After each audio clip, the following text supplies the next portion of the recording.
Breaking news, জাহের আলভি এখন officially Jahera Alvi হয়ে গেছে। ফেসবুক খুললে এখন মনে হয় ঈদের আগে জাহেরা আলভি ফ্যাশন উইক শুরু হয়ে গেছে।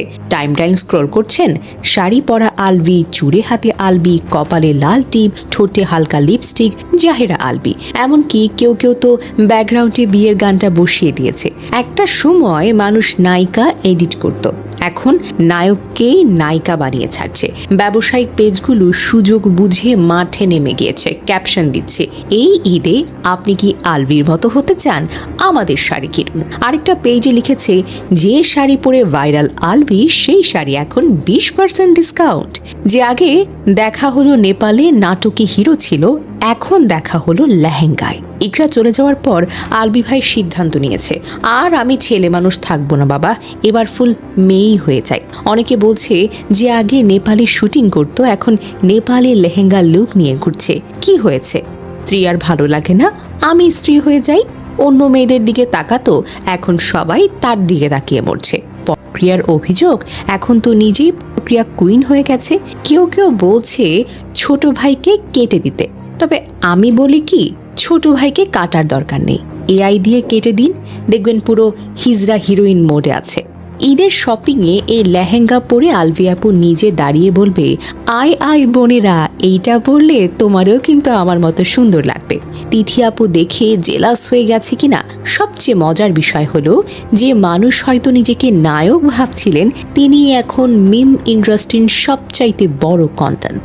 তবে একটা বিষয় স্পষ্ট, সোশ্যাল মিডিয়া কাউকে খুব দ্রুত আকাশে তোলে, আবার মুহূর্তেই মাটিতে নামিয়ে আনে। জাহের আলভি একসময় ছোট পর্দার জনপ্রিয় অভিনেতা ছিলেন।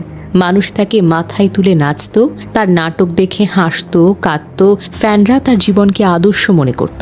লাভ ম্যারেজ করে 15 থেকে 16 বছরের সংসার, একটা ছেলে সন্তান, সবকিছু মিলে একটা সুন্দর ছবি ছিল। কিন্তু জীবনের এই উচ্চতায় থেকেও যদি কেউ স্ত্রীকে ধোঁকা দেয়, মানসিক নির্যাতন করে, অন্যের সঙ্গে সম্পর্কে জড়িয়ে পড়ে, তাহলে সেই কর্মের ফল ভোগ করতেই হয়। ইকরা আর সহ্য করতে পারেননি। 2 বছর ধরে জেনে শুনে সহ্য করে শেষমেশ 28শে ফেব্রুয়ারি 2026-এ নিজের জীবনটাই শেষ করে দিয়েছেন।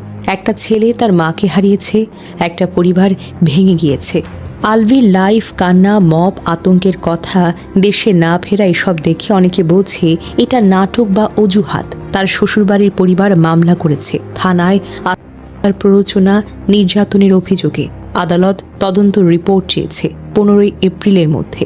তিথির নামও আসামি, যদিও তিনি বলেছেন সম্পর্ক ছিল না। কিন্তু সোশ্যাল মিডিয়ায় জাস্টিস ফর ইকরা এটি ট্রেন্ডিং।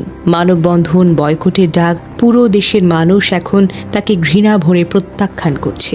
এটাই তো কর্মফলের সবচেয়ে বড় সত্য, যে মানুষকে একদিন সবাই মিলে সম্মান করত, আজ সে মানুষটাই লোকের চোখে ধোঁকাবাজ, নির্যাতনকারী, প্রক্রিয়াকারী। তার ক্যারিয়ার ঝুঁকিতে, ফ্যানবেস ভেঙে গিয়েছে, সমাজ তাকে আর মাথায় তুলবে না। এটা শুধু তার একার শাস্তি নয়, তার ছেলের জন্য, পরিবারের জন্য একটা চিরস্থায়ী ক্ষত। জীবনে আপনি যতই উচ্চতায় উঠুন না কেন, সততা, ভালোবাসা, দায়িত্ব ছাড়া কখনো কিছুই টেকে না। আলভির অধপতন দেখে অনেকে শিক্ষা নিচ্ছে, ধোঁকা দেওয়ার ফল কখনো মিষ্টি হতে পারে না, সেটা তিতা আর কালোই হয়।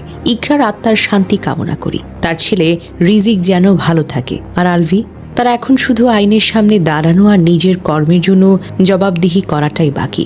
সময়ই বলবে, কিন্তু এই ঘটনা থেকে সবাই বুঝেনি, কর্মের ফল কখনো ফাঁকি যায় না।